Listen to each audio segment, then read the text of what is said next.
In this video, we will learn about control structures. The control structures are very important and essential part for building a complex code, a program with complex logic. So right now, the programs which we are doing, they are sequential.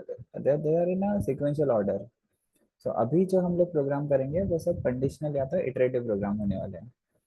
तो इसका मतलब क्या होता है, sequential programme कैसे होगा, वो जो प्रोग्राम होंगे उनका एग्जीक्यूशन का सीक्वेंस फिक्स रहता है कि जैसे जैसे ऑर्डर में मैंने इंस्ट्रक्शन दिया है, they are going to execute in same order. तो if my order is 1 2 3 4 5 6, code जो होगा वो पहले जो यानी जो फंक्शन होगा उसका इंस्ट्रक्शन नंबर 1 रन करेगा, फिर 2 रन करेगा, 3 रन करेगा। यानी ये जो सीक्वेंस में हमने कोड लिखा है उसी ही सीक्वेंस में एक के बाद एक करके इंस्ट्रक्शंस कंप्यूटर रन करने वाला है। बट आगे जाके जब हम कॉम्प्लेक्स कोड डेवलप करेंगे तो वहाँ पे ऐसा सिचुएशन होता है कि सारे लाइन ऑफ इंस्ट्रक्शन को एग्जीक्यूट नहीं करना होता है। ठीक है, ऐसे सिचुएशन आएंगे जिसमें हमारे पास चॉइस होता है, ऑप्शन होता है। तो जब भी हम कोई प्रोग्राम एग्जीक्यूट करें और उसमें ऐसा सिचुएशन हो कि depending on input after certain condition हमारा आउटपुट चेंज हो सकता है। जैसे फॉर एग्जांपल अगर यूजर से हम उसका मार्क्स इनपुट ले रहे हैं, ओके, और उसका मार्क्स बिलो 40 हो रहा है या बिलो 40% जा रहा है, तो एज पर द पॉलिसी हमें उस स्टूडेंट को फेल करना पड़ेगा। और अगर उसका जो मार्क्स है 40 या तो 40 प्लस हो रहा है, परसेंटेज जो है 42 40 प्लस हो रहा है, तो फिर हमें उसे पास करना है। तो अगर मुझे एक प्रोग्राम लिखना है जो स्टूडेंट से उसका मार्क्स एक्सेप्ट करे और बताए कि वो पास हुआ है या फेल हुआ है, तो ये प्रोग्राम को हम सीक्वेंशियली ऑर्डर में अरेंज नहीं कर सकते कि स्टूडेंट का मार्क्स लेगा, फिर पास प्रिंट करेगा, फिर फेल प्रिंट करेगा। यहाँ पे चॉइस होती है, या तो पास प्रिंट करना है या तो फेल प्रिंट करना है, दोनों ही साथ में एग्जीक्यूट नहीं होने चाहिए। तो यहाँ पे एग्जीक्यूशन ऑफ इंस्ट्रक्शन कंडीशनल हो गया। तो जब भी कंडीशनल स्टेटमेंट आए कि based on certain condition output change हो सकता है, या फिर इस प्रोग्राम के more than one possible outcome हो सकते हैं, और ये आउटकम डिपेंड करेंगे after satisfaction of certain condition, तो इस केस में हमें कंडीशनल कंट्रोल स्ट्रक्चर्स को यूज करना पड़ेगा। हमारे पास कौन कौन से कंडीशनल कंट्रोल स्ट्रक्चर्स अवेलेबल हैं? सीक्वेंशियल की तो कोई बात ही नहीं, बाय डिफॉल्ट सीक्वेंशियल में ही जाने वाला है। बट अगर कंडीशनल में चेंज करना है, जहाँ पे मुझे डिसाइड करना है आइदर दिस वे और दैट वे, यानी हमारे पास मल्टीपल पाथ है ट्रैवल करने के लिए, बहुत सारे रास्ते हैं जाने के लिए, तो किस रास्ते पे कब जाना है वो एक कंडीशन के ऊपर डिसाइड होगा। तब हम कंडीशनल कंट्रोल स्ट्रक्चर्स को यूज करेंगे। हर एक स्ट्रक्चर को लिखने का उसका सिंटैक्स होगा जो पहले हमें पता होना चाहिए, तभी हम इसे यूज कर पाएंगे। कंडीशनल में हमारे पास में इफ एल्स होगा और स्विच केस होंगे, तो इफ एल्स और स्विच केसेस को हम यूज करेंगे कंडीशनल कंट्रोल स्ट्रक्चर्स के साथ। और नेक्स्ट आता है हमारा इटरेशन। सो इटरेशन में क्या होता है कि इस केस में हमें सर्टेन सेट ऑफ इंस्ट्रक्शंस को या सिंगल इंस्ट्रक्शन को मल्टीपल टाइम रिपीट करना पड़ता है। तो अगर मुझे इंस्ट्रक्शंस को मल्टीपल टाइम रिपीट करना है कि मुझे इंस्ट्रक्शन नंबर 1 रन हो जाए, फिर 2 रन हो जाए, फिर 3 हो, 4 हो, उसके बाद फिर से 3 और 4 का एग्जीक्यूशन करना है, और उसके बाद फिर से 3 और 4 का एग्जीक्यूशन करना है, कितनी बार करना है ये डिपेंड करेगा नंबर्स ऑफ सर्टेन कंडीशन की कितनी बार रिपीटेशन होना चाहिए, और उसके बाद आगे कोड रन करना चाहिए। तो जब मुझे एक इंस्ट्रक्शन को बार बार रिपीट करना है, एक ही लाइन ऑफ कोड को मल्टीपल टाइम एग्जीक्यूट करना है, तो इटरेटिव कंट्रोल स्ट्रक्चर्स यूज होंगे। ओके, तो सीक्वेंशियल बाय डिफॉल्ट फ्लो होगा। कंडीशनल में क्या होगा कि यहाँ पे चॉइस है कि इंस्ट्रक्शन नंबर 1 2 के बाद या तो 3 और 4 रन होके 7 8 रन हो जाए, या फिर 3 और 4 ना रन होके 5 6 7 8 रन हो जाना चाहिए। तो मेरे पास दो रास्ते हैं, 1 2 3 4 7 8 या फिर 1 2 5 6 7 8। ठीक है, ऐसे मल्टीपल पाथ भी हो सकते हैं, ये तो हमने एग्जांपल के लिए दो रास्ते दिए हैं। वैसे मल्टीपल पाथ भी जब एग्जीक्यूट एग्जिस्ट करेंगे हमारे सोल्यूशन में, तो हमें कंडीशनल कंट्रोल स्ट्रक्चर्स को यूज करना पड़ेगा। इटरेशन को कब यूज करना है? जब हमारे कोड में, हमारे लॉजिक में एक ही इंस्ट्रक्शन को बार बार परफॉर्म करना होगा, तो उस वक्त हम इटरेशन को यूज करेंगे। इटरेशन यूज करने के लिए हमारे पास दो टाइप के लूप होते हैं जिनके बारे में हम बाद में भी पढ़ेंगे। तो उसमें फॉर और वाइल लूप आएगा, और दूसरा टाइप ऑफ लूप में डू वाइल का लूप आएगा। ओके, तो स्टेप बाय स्टेप हम कंडीशनल और इटरेटिव कंट्रोल स्ट्रक्चर्स को पढ़ेंगे। उन्हीं के साथ में जितने भी हमारे ऑपरेटर्स हैं ना, उन सारे ऑपरेटर्स को भी हम गो थ्रू करेंगे। ओके,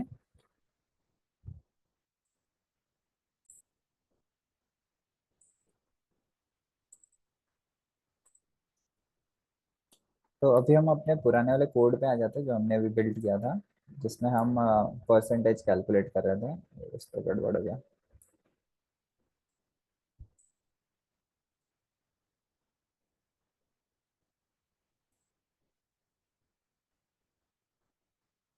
तो इस प्रोग्राम में हम क्या करेंगे, अभी तक तो हमने क्या किया था, परसेंटेज कैलकुलेट किया था और वही परसेंटेज को डिस्प्ले कर रहे थे ना। तो अब मुझे क्या करना है कि ये परसेंटेज को एज इट इज प्रिंट नहीं करना, इंस्टेड हमें यूजर को बताना है कि वो पास हुआ है कि फेल हुआ है। तो मुझे यहाँ पे पास फेल प्रिंट करना है। तो पास फेल प्रिंट करने के लिए हमारा लॉजिक कैसा है कि अगर वो 40% के ऊपर तक स्कोर कर लेता है तो वो पास होगा, अगर उसका स्कोर 40% के बिलो होगा तो फेल होगा। तो ये कंडीशन हमें पहले से बतानी चाहिए कि कब पास या फेल करना है। तो अब तक प्रोग्राम क्या कर रहा था, परसेंटेज कैलकुलेट कर रहा था। अब ये क्या करेगा, परसेंटेज तो डिस्प्ले करेगा, बट परसेंटेज डिस्प्ले करने के बाद में यूजर पास हुआ है या फेल हुआ है वो भी चेक करना है। तो अब मुझे यहाँ पे कंडीशनल कंट्रोल स्ट्रक्चर्स का यूज करना पड़ेगा। यहाँ पे दो रास्ते हैं, पास फेल। कंडीशन पता होनी चाहिए कि कौन से कंडीशन पे पास होगा, कौन से कंडीशन पे फेल होगा। ठीक है। तो पहले सिंटैक्स देख लेते हैं। यहाँ पे हम इफ एल्स का जब यूज करेंगे तो उसका स्ट्रक्चर कैसा होता है कि पहले इफ लिखना है, फिर ये ब्रैकेट में मुझे वो कंडीशन देना है जिसके बेसिस पे हमारे रास्ते डिसाइड होंगे कि पास करना है या फेल करना है। फिर ये ब्रैकेट्स आएंगे जिसके अंदर इफ का, अगर ये ब्रैकेट में जो भी मैंने कंडीशन लिखा यहाँ पे, whatever condition is there, अगर ये कंडीशन ट्रू हो जाता है तो फिर ही यहाँ का कोड रन करेगा। ठीक है।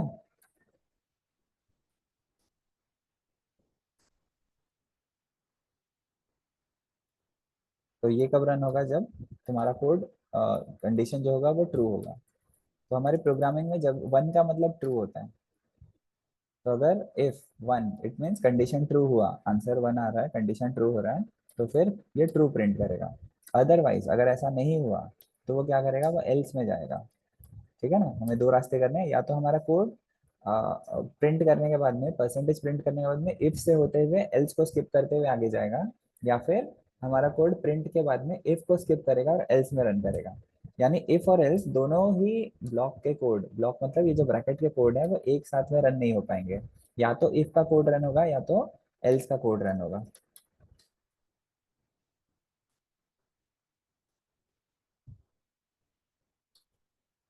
तो ये सैंपल डेमो के लिए हम ट्रू या फॉल्स प्रिंट कर रहे हैं। तो हमारे कोड में, लैंग्वेज में वन का मतलब ट्रू होता है, तो यहाँ पे इफ वन मतलब ये कंडीशन अगर ट्रू होगा तो ट्रू प्रिंट करेगा, अगर ये वन नहीं होता तो फॉल्स प्रिंट करता था। ठीक है। तो इसको रन करके देख लेते हैं। तो यहाँ पे कोई भी वैल्यू डाला, हमारे प्रोग्राम से इसका कुछ लेना देना तो नहीं है फिलहाल। तो यहाँ पे ये ट्रू प्रिंट करा है। ट्रू क्यों प्रिंट करा है, क्योंकि इफ का वैल्यू वन है। इसको न्यू लाइन पे डाल देता हूँ।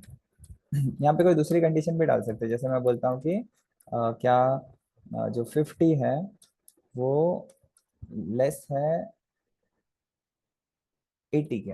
तो क्या 50 80 के लेस होता है, 50 इज लेस देन 80, तो ये बात ट्रू है तो ये ट्रू आएगा, अदरवाइज फॉल्स आता था। तो इसको भी रन करेंगे तो हमारा आउटपुट ट्रू आना चाहिए। तो ये फिलहाल कोई भी नंबर जाने दो, इससे कुछ लेना देना नहीं है। बट आंसर ट्रू आ रहा है। आंसर ट्रू क्यों आ रहा है, क्योंकि 50 जो होता है वो 60 के ग्रेटर, 80 के ग्रेटर है। वही अगर मैं ज्यादा दे तो मैं बोलूंगा कि 580 के ग्रेटर होता है क्या, कि 500 जो है वो 80 के ग्रेटर है क्या। तो इसको अगर रन करेंगे तो हमारा आउटपुट फॉल्स आ जाना चाहिए ना। तो यहाँ पे हमारा आउटपुट फॉल्स आ रहा है। ओके। तो इसको हम परसेंटेज के हिसाब से कर देते हैं कि हमारे जो परसेंटेज का वेरिएबल p है, अगर उसका वैल्यू 40 से अबव या 40 स्कोर किया है, पास का कंडीशन हम चेक कर रहे हैं, तो हमारा p का value, if p value is greater than और इक्वल टू 40, यानी जब परसेंटेज हमने कैलकुलेट किया उसका जो क्या कहते हैं, जो फाइनल परसेंटेज आएगा वो अगर 40% के अबव है या फिर 40% के इक्वल है, हमने जो ऑपरेटर कौन सा यूज किया, greater than equal to. So greater भी चलेगा 40 से, इक्वल टू भी चलेगा 40 से। अगर ऐसा होता है तो हम क्या करेंगे, हम स्टूडेंट को प्रिंट करेंगे कि वो पास हो गया है। वो क्या हो गया है, पास हो गया है। अगर ऐसा नहीं होता है, उसका परसेंटेज 40 के बिलो जाता है, तो हम उसे फेल कर देंगे। ठीक है। तो अब हमारा कोड प्रॉपरली अलाइंड है, इसे रन करते हैं। पहले दे देते हैं कि समझो उसने 45 मार्क्स स्कोर किए हैं 80 में से। रन करते हैं तो उसका परसेंटेज 56 था, इसलिए उसे पास कर दिया। फिर नेक्स्ट टाइम अगर मैं रन करता हूँ और इसको कम मार्क्स देते हैं, 23 मार्क्स दे देते हैं 80 में से, तो ये जो इसका परसेंटेज है 28 हुआ, 40 के बिलो गया, इसलिए वो फेल हो गया।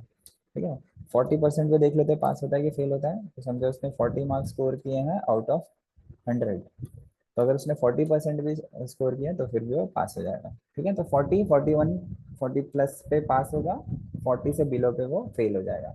तो इस तरीके से हमने इफ एल्स का यहाँ पे यूज किया। ओके, तो ये सिंपल इफ एल्स है।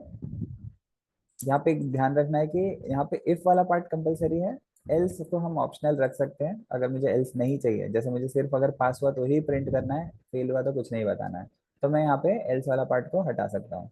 तो एल्स लिखना कंपलसरी नहीं है, ऑप्शनल है। अगर रिक्वायरमेंट होगा तो ही लिखो, नहीं है तो नहीं लिखना है। फिलहाल यहाँ पे रिक्वायरमेंट है, इसलिए हमने इफ और एल्स को लिखा हुआ है। ठीक है, तो इसका मतलब हम सिंपल इफ को भी यूज कर सकते हैं, या फिर इफ एल्स यूज होगा, या फिर नेक्स्ट हम नेस्टेड या फिर इफ एल्स लैडर भी बना सकते हैं। तो इफ एल्स लैडर कैसे बनेगा, जैसे कि सपोज इस प्रोग्राम में इंस्टेड ऑफ पास फेल हमें ग्रेड डिस्प्ले करना है, कि बेस्ड ऑन उसका स्कोर कैसा है उसके अकॉर्डिंग उसका ग्रेड आएगा। जैसे हम पहले ग्रेड डिसाइड कर लेते हैं कि देंगे कैसे ग्रेड। तो मैं क्या बोलता हूँ कि ये तो परसेंटेज यहाँ तक आ गया ना, ग्रेड कैसे मिलेगा। हम ग्रेड बना लेते हैं कि चलो ए ग्रेड है उसका, बी ग्रेड है। ग्रेड ए कब मिलेगा, अगर वो 80% के अबव स्कोर करता है तो उसका ग्रेड कितना हो जाएगा, ए हो जाएगा। तो अगर उसका 80% अबव स्कोर है एंड अबव, ठीक है, प्लस लिख देता हूँ, 80 प्लस रहेगा, इक्वल टू भी आना चाहिए, 80 प्लस मीन्स इंक्लूडिंग 80, तो ए ग्रेड मिलेगा। बी कब मिलेगा, अगर वो 60 प्लस हो जाता है, ठीक है ना। तो अगर 60 प्लस होगा तो बी ग्रेड आएगा। और सी कब मिलेगा, जब वो 40 प्लस होगा तो।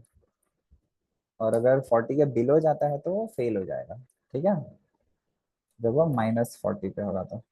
40 से कम, प्लस माइनस का कॉन्सेप्ट है कि 80 प्लस रहेगा तो ए ग्रेड मिलेगा, 60 के ऊपर गया और 80 से बिलो है तो बी ग्रेड मिलेगा, 40 प्लस होगा यानी 40 या 40 से ऊपर है तो सी ग्रेड मिलेगा। अदरवाइज -40 हो रहा है, यानी अगर 40 से बिलो जा रहा है, इन एक्सक्लूडिंग 40 है, यहाँ पे 40 को इंक्लूड नहीं करना, तो वो फेल हो जाएगा। तो ये चार कंडीशन है, डिपेंडिंग ऑन मेरा grade print A B C D print होना चाहिए। तब यहाँ पे मेरे पास बहुत सारे रास्ते हो गए, या तो मेरा ए ग्रेड आएगा, या तो बी ग्रेड आएगा, या तो सी, या तो एफ। तो हर एक कंडीशन के लिए मुझे क्या करना पड़ेगा, एक हर एक रास्ते के लिए एक इफ एल्स लिखना पड़ेगा। तो यहाँ पे इफ मेरा परसेंटेज का वैल्यू, यहाँ पे कंडीशन क्या है कि मेरा जो वैल्यू होना चाहिए वो 80 प्लस या तो 80 अबव होना चाहिए। तो जब मेरा मार्क्स 80 प्लस 80 अबव होगा, तो इंस्टेड पास के साथ में मैं यहाँ पे ग्रेड भी लिख दूंगा।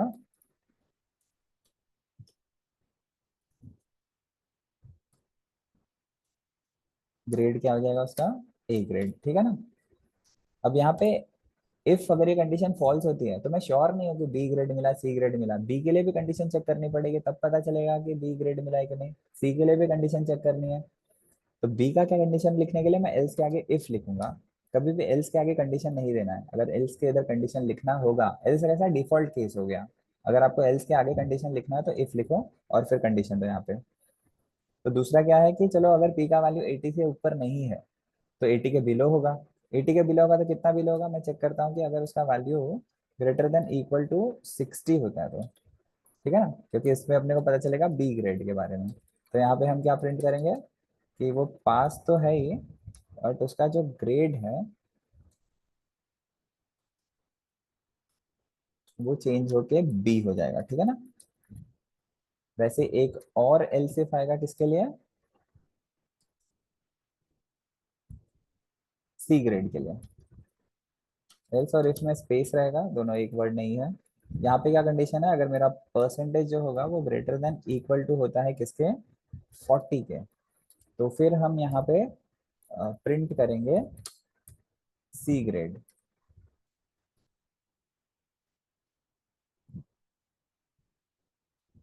तो यहाँ पे भी न्यू लाइन पे प्रिंट करते हैं ताकि हमारा फॉर्मेटिंग बराबर रहे। तो ये भी पास तो हो जाएगा, बट इसका ग्रेड चेंज हो जाएगा, ग्रेड चेंज होके प्रिंट होगा सी ग्रेड। ओके। और अगर समझो ए भी नहीं आया, बी भी नहीं आया, सी भी नहीं आया, तो बाय डिफॉल्ट हम श्योर हैं, अब नेक्स्ट लाइन पे हम श्योर है कि ये फेल हो गया है। तो अब फिर कंडीशन चेक करने की जरूरत नहीं है, ठीक है ना। तो यहाँ पे अनदर नेक्स्ट कंडीशन चेक करने की जरूरत नहीं है, सिंस वी आर श्योर कि अब क्या ग्रेड आएगा। जैसे मुझे किसी ने बोला कि मेरे को ए भी नहीं आया, बी भी नहीं आया, सी भी नहीं आया, तो मुझे श्योर हो गया कि उसको एफ ग्रेड मिला हुआ। तो हम यहाँ पे प्रिंट कर देंगे बिना कुछ चेक किए कि अब ये बच्चा फेल हो चुका है, ठीक है। और उसका जो ग्रेड होगा वो भी एफ ग्रेड आएगा। ओके, तो इस तरीके से हमारा कोड कंप्लीट हुआ। ये जो हमने इफ एल्स इफ किया, इसे हम कहते हैं इफ एल्स लैडर। तो यहाँ पे हमने इफ एल्स लैडर बनाया है, ठीक है। पूरा प्रोग्राम एक बार फिर से देखना है तो देख सकते हैं। यहाँ पे हमने कोई नया वेरिएबल क्रिएट नहीं किया, परसेंटेज से ही कंप्यूट कर लिया, क्लियर स्क्रीन किया, मार्क्स एंटर करा, मार्क्स जैसे ही मिल जाएगा उसका स्कैन कर लिया वैल्यू, स्कैन करने के बाद में परसेंटेज कंप्यूट किया। आफ्टर कंप्यूटिंग परसेंटेज हमने इफ एल्स लेटर में डाल दिया, चेक किया कि अगर 80 के अबव मार्क्स होगा तो पास करेंगे, फेल ये ए ग्रेड में आ जाएंगे। अगर 60 के अबव है, 80 से बिलो है तो बी में आ जाएंगे। यहाँ पे अगर हम एल्स इफ में आते हैं, एल्स इफ में कब आएंगे, जब इफ का कंडीशन फॉल्स होगा तभी, ठीक है ना। अगर इफ का कंडीशन ट्रू हो जाएगा तो ये इफ का कोड रन करेगा, और ये रन होने के बाद में नेक्स्ट हम सीधा रिटर्न जीरो के पास आ जाएंगे, गेट सी एच। और ये समझ रहा है, अगर इफ का कंडीशन फॉल्स होगा तो ही, यानी कि बाकी सब स्किप हो जाएंगे। अगर इफ का कंडीशन ट्रू हो जाएगा तो ये जो पूरा पूरा लाइन ऑफ कोड है वो स्किप हो जाएगा, वो आगे एग्जीक्यूट नहीं करेगा, सीधा गेट सी एच और रिटर्न जीरो होगा। बट अगर ये कंडीशन फॉल्स हुआ, फर्स्ट कंडीशन फॉल्स हुआ, तभी जाके सेकंड कंडीशन को चेक करना है। और अगर ये कंडीशन ट्रू हो जाता है तो इसके आगे का जितना भी लाइन है वो स्किप हो जाएगा और सीधा get C H return zero होगा। ओके, अगर ये फेल होता है तो ही थर्ड कंडीशन चेक होगा। थर्ड कंडीशन अगर ट्रू हो गया तो ये एल्स वाला पार्ट स्किप हो जाएगा, गेट सी एच चलेगा, ठीक है ना। और अगर तुम्हारा कंडीशन ट्रू होगा तो ही ये प्रिंट वाला लाइन रन करेगा। अगर कंडीशन फॉल्स हो जाएगा तो ये इफ के बाद में सीधा एल्स के पास पहुंचेगा। तो सीक्वेंस कैसा होगा, इफ कंडीशन चेक होगा, अगर ट्रू हुआ तो ये लाइन ऑफ कोड रन करेगा, रन करने के बाद में सीधा get C H return zero. नहीं हुआ ऐसा, अगर ये कंडीशन फॉल्स हुआ तो ये ब्रैकेट के अंदर नहीं जाना है, सीधा एल्स के पास पहुंचना है। एल्स में अगर ये कंडीशन ट्रू होता है तो फिर ये प्रिंट करेगा। अगर फॉल्स हुआ तो ये लाइन के बाद में सीधा नेक्स्ट एल्स के पास पहुंचेगा। ये कंडीशन ट्रू हुआ तो प्रिंट करना है, अगर फॉल्स हुआ तो ये इस एल्स के बाद में सीधा इस एल्स पे पहुंचना है, और सिंस यहाँ पे कोई कंडीशन नहीं तो बाय डिफॉल्ट ये लाइन रन हो जाएगा। आई होप तुम लोग का एग्जीक्यूशन समझ रहा होगा। इसे रन करके चेक कर लेते हैं। इंटर मार्क्स कर दिया हमने, समझो दे दिया 45 मार्क्स दे दिया। अच्छा ये, सॉरी, हमने 45 मार्क्स दे दिया है, आउट ऑफ 100 से अगर स्कोर किया तो इसने 45 मार्क्स स्कोर किया, इसे सी ग्रेड मिला, ठीक है। थोड़ा मार्क्स बढ़ाते हैं, लेट्स सपोज इसको 80 मार्क्स मिल गया 100 में से, तो इसका 80% हुआ है, इसे ए ग्रेड मिलना चाहिए, ए ग्रेड मिल रहा है। फेल का चेक कर लेते हैं, फेल का कंडीशन हमारा प्रॉपरली चल रहा है क्या। तो फेल होने के लिए समझो उसने 25 मार्क्स स्कोर किए हैं आउट ऑफ 80, तो उसका 31% आया, वो फेल हो गया। ओके, तो आई होप ये कोड समझ में आएगा, इफ एल्स लैडर को किस तरीके से यूज किया जाता है। तो ये थे स्ट्रक्चर्स, हमने कंडीशनल कंट्रोल स्ट्रक्चर से स्टार्ट किया। कंडीशनल कंट्रोल स्ट्रक्चर में क्या समझा कि अब हमारा कोड सीक्वेंशियल नहीं है, यानी स्टार्टिंग का ये जो लाइन्स है वो सब सीक्वेंशियल है, यहाँ पे ये लाइन 1 2 3 4 के हिसाब से ही रन करेगा। बट आगे जाके जब ये इफ एल्स आ जाता है तो इफ एल्स का जो स्ट्रक्चर है वो चीज़ों को कंडीशनल बना देगा, ठीक है ना। तो ये सारे प्रिंट स्टर रन नहीं करने वाले, इन चारों में से सिर्फ एक ही कोई तो प्रिंट वाला स्टेटमेंट रन करेगा। कौन सा रन करेगा वो डिपेंड होगा कि कौन सी कंडीशन ट्रू बैठ रही है, ठीक है। तो आई होप तुम लोगों को कंडीशनल कंट्रोल स्ट्रक्चर में इफ एल्स और इफ एल्स लैडर समझ में आया होगा, ठीक है। अगला जो स्ट्रक्चर होगा उसे हम नेक्स्ट क्लास में देखेंगे।